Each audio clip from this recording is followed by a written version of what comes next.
Hi everyone, I am Engineer Sundeep Paul. Show you fantastic, important and informative update.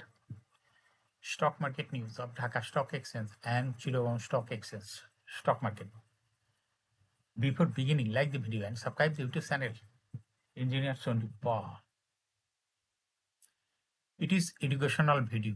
Stock market ঝুঁকিপূর্ণ নিজের বুদ্ধিতে buy sell করবেন Dhaka stock এক্সচেঞ্জের website হইতে সংগৃহীত fantastic important and informative update news এবং stock market analysis করে গুরুত্ব সহকারে আজকের ভিডিও সাজায় আছি নাও ফোকাস ইউ একটু পরে স্টক মার্কেটে তালিকাভুক্ত কোম্পানি আমরা নেটওয়ার্কস লিমিটেড এর ফান্ডামেন্টাল অ্যানালাইসিস করব, সঙ্গে ভিডিওতে টেকনিক্যাল আলোচনাও করব। কাজেই সঙ্গে থাকুন। ভিডিওটিতে শেয়ার বাজারের ক্ষুদ্র বিনিয়োগকারীরাও উপকৃত হবেন। যারা YouTube channel engineer Sandip Pal এটা সাবস্ক্রাইব করছেন তাদের কমেন্টস থেকে আজকে আইটি সেক্টরের কোম্পানি আমরা নেটওয়ার্কস লিমিটেড কোম্পানিটি পিক করছি। স্টক মার্কেট নিয়ে প্রতিনিয়তই আলোচনা করি, কাজে YouTube channel engineer Sandip Pal এটা সাবস্ক্রাইব না করে থাকলে এখনই সাবস্ক্রাইব করে পাশেই থাকুন। Now fantastic Dhaka stock exchange index update. Dhaka stock এক্সচেঞ্জের ইন্ডেক্স সর্বশেষ দেখা যাচ্ছে 26.01 বৃদ্ধি পেয়ে 5,415.79 হয়েছে। ডিসিতে টাকার অঙ্কে 696.8 কোটি টাকার বেশি ট্রানজাকশন হয়েছে। ডিএসইএক্স ইন্ডেক্সের বুলিঞ্জার ব্যান্ড মোমেন্টাম ইন্ডিকেটর এর সঙ্গে MACD RSI volume momentum indicator দেখতে পাচ্ছেন। বুলিঞ্জার ব্যান্ডে আপার ব্যান্ড ও লোয়ার ব্যান্ড দেখা যাচ্ছে বৃদ্ধির দিকে এক্সপ্যান্ড করছে এবং বুলিশ মুডে ট্রেড হতে গ্রিন কালারের ক্যান্ডেল সৃষ্টি হয়েছে বুলিঞ্জার ব্যান্ডে। এমএসিডিতে ব্লু লাইন রেড লাইনকে ক্রস করে নিচেই নেমে গেছে। হিস্টোগ্রামও জিরো লাইনের নিচে রেড কালারের নেগেটিভ ভলিউম ক্রিয়েট করছে। আরএসআই বর্তমানে 40 উপরে চলে গেছে। আরএসআই অ্যানালাইসিসে দেখা যায় মে মাসের দিকে আরএসআই 40 নিচে ছিল, কিন্তু বর্তমানে আরএসআই 40 উপরেই আছে। এমএসিডি লাইন অ্যানালাইসিসে দেখা যায় মে মাসের দিকে এমএসিডি লাইনটি জিরো লাইনের নিচে ছিল, কিন্তু বর্তমানে এমএসিডি লাইনটি জিরো লাইনের কাছাকাছি অবস্থান করছে। নাও ফ্যান্টাস্টিক ট্রেড স্ট্যাটিস্টিক মার্কেটে দেখা যাচ্ছে 207টি কোম্পানি শেয়ার দর বৃদ্ধি পেয়েছে, 131টি কোম্পানি শেয়ার দর হ্রাস পেয়েছে, সেই সঙ্গে 60টি কোম্পানি শেয়ার দর ছিল অপরিবর্তিত।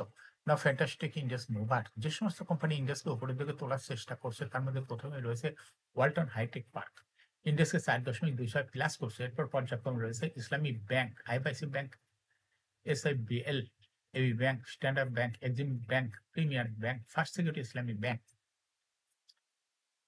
দেখা যাচ্ছে ব্যাংক সেক্টরই বর্তমানে বৃদ্ধি পাচ্ছে বেশি।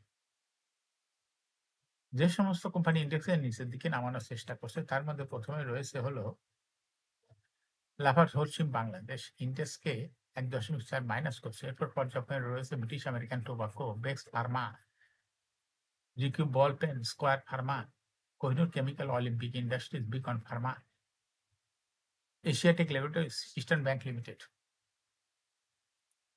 নাও ফ্যান্টাস্টিক স্টক মার্কেট নিউজ।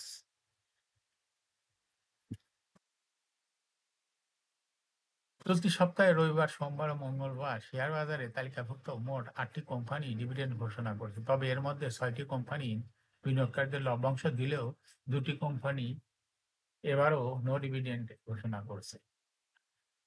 আরও একটি কোম্পানি দীর্ঘ 30 বছর পর বিনিয়োগকারীদের জন্য ডিভিডেন্ড সুখবর দিয়েছে। ইবনে সিনা ফার্মা ওষুধ খাতের শীর্ষস্থানীয় কোম্পানি ইবনে সিনা ফার্মাসিউটিক্যালস 64% ক্যাশ ডিভিডেন্ড ঘোষণা করেছে। আগের বছর কোম্পানিটি দিয়েছিল 63% ক্যাশ ডিভিডেন্ড। আলোচিত সময় কোম্পানি শেয়ার প্রতি ইপিএস হয়েছে 20.27 টাকা। গত বছর ছিল 21.46 টাকা। তবে নগদ প্রবাহ ক্যাশ ফ্লো বেড়ে দাঁড়িয়েছে 23.16 টাকা। এ সময় কোম্পানিটির নিজ সম্পদ মূল্য এনবিপি হয়েছে 125.69 টাকা। কোম্পানিটি এজিএম হবে আগামী 23শে নভেম্বর। এজন্য রেকর্ড ডেট নির্ধারণ করছে 26শে অক্টোবর।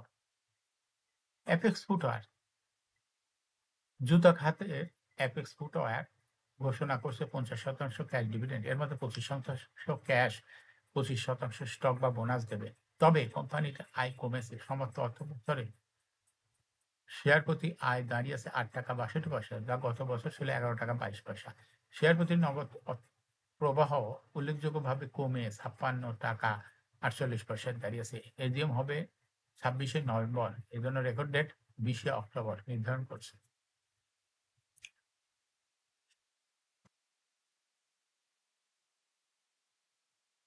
শেয়ার বাজারে তালিকাভুক্ত জ্বালানি ও বিদ্যুৎ খাতের অন্যতম কোম্পানি এমজেএল বাংলাদেশ পিএলসি তাদের ব্যবসা সম্প্রসারণের লক্ষ্যে একটি গুরুত্বপূর্ণ বাণিজ্যিক সম্পদে বিনিয়োগের সিদ্ধান্ত নিয়েছে। এই উদ্যোগ কোম্পানিটি ইসি হোল্ডিংস লিমিটেড ইএইচএল এর সাথে যৌথভাবে একটি বাণিজ্যিক জমি ক্রয় করবে।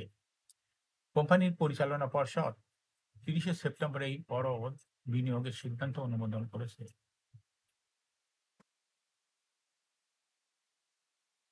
একটি মূল্য সংবেদনশীল তথ্যের মাধ্যমে প্রকাশ করা হয়েছে। গুলশান এভিনিউ বাণিজ্যিক জমিটি কিনতে প্রতিষ্ঠান দুটি মোট 214,20 লাখ টাকা বিনিয়োগ করবে। এর মধ্যে এমজেএল বাংলাদেশ মোট বিনিয়োগ করবে 50% অর্থাৎ 160,10 লাখ টাকা। বাকি 50% বিনিয়োগ করবে ইসি হোল্ডিংস লিমিটেড। কোম্পানিটি তাদের ভবিষ্যৎ ব্যবসা সম্প্রসারণের উদ্দেশ্যে এই বিশাল অঙ্কের বিনিয়োগের উদ্যোগ নিয়েছে।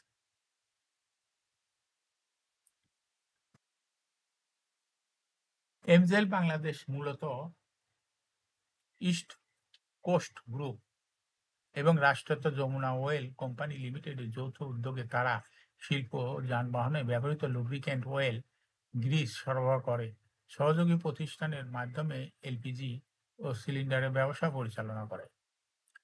কোম্পানি সম্প্রসারিত সাম্প্রতিক আর্থিক প্রতিবেদন অনুযায়ী সর্বশেষ সমাপ্ত 2024-25 অর্থবছরে প্রথম 3 প্রান্তিকে জুলাই 24 হইতে মার্চ 2025 এমজেএল বাংলাদেশের শেয়ার প্রতি সমন্বিত আইপিএস হচ্ছে 8 টাকা 9 পয়সা, যা আগের বছর ছিল 6 টাকা 55 পয়সা, অর্থাৎ ইপিএস বৃদ্ধি পেয়েছে 9 মাসে। 31শে মার্চ 2025 সমাপ্ত কোম্পানির শেয়ার প্রতি নিজ সম্পদ মূল্য এনএবিপিএস হয়েছে 50 টাকা 85 পয়সা। 2023-24 সমাপ্ত অর্থবছরে কোম্পানির পর্ষদ বিনিয়োগকারীদের জন্য 52% ক্যাশ ডিভিডেন্ড দিয়েছে। আলোচ্য বছর ইপিএস হয়েছে 8 টাকা 71 পয়সা। আগের বছর ইপিএস ছিল 8 টাকা 73 পয়সা। 30শে জুন 2024 পর্যন্ত কোম্পানির এনএবিপিএস ছিল 48 টাকা 3 পয়সা। সমাপ্ত 2022-23 অর্থবছর এমজেএল বাংলাদেশের বিনিয়োগকারীদের 50% ক্যাশ ডিভিডেন্ড প্রদান করেছিল। সেই বছর ইপিএস ছিল 8 টাকা 73 পয়সা। আগের বছরে 6 টাকা 36 পয়সা। 30শে জুন 2023 পর্যন্ত কোম্পানি এনএবিপিএস দাঁড়িয়েছে 44 টাকা 27 পয়সা। এখন শেয়ার বাজারে তালিকাভুক্ত আমরা নেটওয়ার্কস লিমিটেড এর ফান্ডামেন্টাল অ্যানালিসিস করব, সঙ্গে ভিডিওতে টেকনিক্যাল আলোচনাও করব। কাজের সঙ্গে থাকুন। ভিডিওটিতে শেয়ার বাজারের ক্ষুদ্র বিনিয়োগকারীরাও উপকৃত হবেন। যারা ইউটিউব চ্যানেল ইঞ্জিনিয়ার সঞ্জীপাল এটা সাবস্ক্রাইব করছেন, তাদের অনুরোধেই আজ আইটি সেক্টরের কোম্পানি আমরা নেটওয়ার্কস লিমিটেড কোম্পানিটি সিলেক্ট করছি। আমরা নেটওয়ার্কস লিমিটেডের ট্রেডিং কোড হলো আমরা নেট। এই কোম্পানিটি মার্কেটে সর্বশেষ ক্লোজিং দর ছিল 21 টাকা 90 পয়সা। 52 সপ্তাহের মধ্যে কোম্পানিটি সর্বনিম্ন দর ছিল 15 টাকা 60 পয়সা এবং 52 সপ্তাহের মধ্যে আমরা নেটের সর্বোচ্চ দর উঠেছিল 33 টাকা 90 পয়সা। এই কোম্পানিটি আইটি সেক্টরের একটি কোম্পানির অথরাইজ ক্যাপিটাল 100 কোটি টাকা, পেইড আপ ক্যাপিটাল 92.98 কোটি টাকা। রিজার্ভ রয়েছে এই কোম্পানিতে 136.08 কোটি টাকায়। এয়ারিং হলো 30শে জুন। Last AGM held on 31st December 2024 for the airing date 30 June 2024। এই কোম্পানির সর্বমোট শেয়ার সংখ্যা হলো 9,29,79,912টি শেয়ার রয়েছে সর্বমোট। এই কোম্পানি সর্বশেষ 2024 সালে 10% ক্যাশ ডিভিডেন্ড দিয়েছিল বিনিয়োগকারীদের। এই কোম্পানিটি ফার্স্ট কোয়ার্টার ইপিএস হচ্ছে 0.34, দ্বিতীয় কোয়ার্টার হচ্ছে 0.29, থার্ড কোয়ার্টার হচ্ছে 0.14, 3 কোয়ার্টার 9 মাসে ইপিএস হচ্ছে 0.77। Price earning ratio based on latest audited financial statement in the year 30th September 2025 P ratio হয়েছে হলো মাত্র 8.9। Financial performance as per audited financial statement in the year 2020 সালে EPS হলো 3.19, 21-এ 2.14, 22-এ 1.89, 23-এ 3.64, 24-এ 2.46। অর্থাৎ আমরা নেট এই কোম্পানিটির ইপিএস এর গ্রোথ দেখা যাচ্ছে 20 সালের তুলনায় 2024 সালে একটু কমেই গেছে। আমরা নেট এই কোম্পানিটি এনএভি পার শেয়ার 2020 সালে ছিল 35.95। ২১ সালে ৩৭.০৯, ২২-এ ৩৬.৭, ২৩-এ ৩৮.১১, ২৪-এ ৩৭.০১। অর্থাৎ আমরা নেট এই কোম্পানিটির এনএভি পার শেয়ার গ্রোথ ২০ সালের তুলনায় ২০২৪ সালে অনেকটাই বৃদ্ধি পেয়েছে। এই কোম্পানিটির প্রফিট ২০২০ সালে ছিল ১৭.৯৪৫ কোটি টাকা। সেখান থেকে দেখা যাচ্ছে ২০২৪ সালে প্রফিট হয়েছে ২২.৮৭৫ কোটি টাকা। অর্থাৎ আমরা নেট এই কোম্পানিটির প্রফিটের গ্রোথ ২০ সালের তুলনায় ২০২৪ সালে অনেকটা বৃদ্ধি পেয়েছে। এই কোম্পানিটির ডিভিডেন্ড yield ২০২৪ সালে হয়েছে ২.৯৯। লিস্টিং ইয়ার আমরা নেট কোম্পানিটি ২০১৭ সালে শেয়ার বাজারে তালিকাভুক্ত হয় market category Z. Share holding percentage as on 30 June 2024 sponsor ডাইরেক্টের কাছে ছিল 33.04% শেয়ার। গভর্নমেন্টের কাছে কোনো শেয়ার নাই। ইনস্টিটিউশনের কাছে ছিল 22.78% শেয়ার। ফরেনের কাছে কোনো শেয়ার নাই। পাবলিকের কাছে ছিল 44.18% share. Share holding percentage as on 31 August 2025 এ দেখা যাচ্ছে পাবলিক শেয়ার হোল্ডিং পার্সেন্টেজ অনেকটা কমে হয়ে গেছে 42.67%। এই শেয়ারটা চলে গেছে ইনস্টিটিউশনের কাছে। যার জন্য ইস 31 অগাস্ট 2025 এ ইনস্টিটিউশনের শেয়ার হোল্ডিং পার্সেন্টেজ বৃদ্ধি পেয়ে হয়েছে 24.29%। এই কোম্পানিটির শর্ট টার্ম লোন রয়েছে ২৭.৫০৪ কোটি টাকা এবং লং টার্ম লোন রয়েছে হলো ১৮.৬৮৯ কোটি টাকা। এখন আমরা নেট এই কোম্পানিটি টেকনিক্যাল এনালাইসিস করার জন্য বুলিঞ্জার ব্যান্ড মোমেন্টাম ইন্ডিকেটর এর সঙ্গে MACD RSI volume momentum indicator দেখতে পাচ্ছেন। বুলিঞ্জার ব্যান্ড আপার ব্যান্ড এবং লোয়ার ব্যান্ড বড় রকমের বৃদ্ধির লক্ষ্য করা যাচ্ছে এবং সর্বশেষ বুলিঞ্জার ব্যান্ডে বুলিশ মুডে ট্রেড হওয়াতে গ্রিন কালারের ক্যান্ডেলই সৃষ্টি হয়েছে। এমএসিডিতে ব্লু লাইন রেড লাইনকে ক্রস করে নিচে নেমে গেছে। হিস্টোগ্রামে জিরো লাইনের নিচে red colour negative volume create করেছে আরএসআই বর্তমানে 40 এর উপরে চলে গেছে। আরএসআই এনালাইসিসে দেখা যায় মে মাসের আগে আরএসআই 40 এর নিচে ছিল কিন্তু বর্তমানে আরএসআই 40 এর উপরে চলে গেছে। এমএসিডি লাইন এনালাইসিসে দেখা যায় মে মাসের পরে এমএসিডি লাইনটি জিও লাইনের নিচে ছিল। কিন্তু বর্তমানে এমএসিডি লাইন জিও লাইনের উপরে চলে গেছে। আমরা নেট কোম্পানিটি প্রায় শেয়ার দর হ্রাস বৃদ্ধির মাধ্যমে বিনিয়োগকারীদের লাভ করার সুযোগ করে দেয়। এটা একটা investing category stock trading opportunity ভালো। এরকম fantastic important and informative public news video নিয়মিত দেখতে YouTube channel engineer Sandip Pal এটা সাবস্ক্রাইব না করে থাকলে এখনই YouTube channel engineer Sandip Pal এটা সাবস্ক্রাইব করুন, সঙ্গে সঙ্গে লাইক করুন, শেয়ার করুন।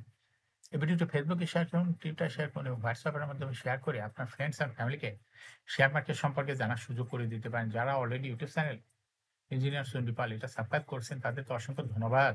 শেয়ার বাজারে তালিকাভুক্ত কোম্পানির ডিভিডেন্ড সংক্রান্ত তথ্যের ভিডিও, আইপিও সংক্রান্ত তথ্যের ভিডিও, ইপিএস সংক্রান্ত তথ্যের ভিডিও, ফান্ডামেন্টাল অ্যানালিসিসের ভিডিও নিয়মিত দেখতে YouTube channel engineer Sandip Pal must subscribe, must like, must share YouTube channel engineer Sandip Pal. Share বাজারে তালিকাভুক্ত কোম্পানির গুরুত্বপূর্ণ খবর জানতে YouTube channel engineer Sandip Pal এই ইউটিউব চ্যানেলে ভিডিও নিয়মিত দেখতে পারেন। Thank you for watching this video.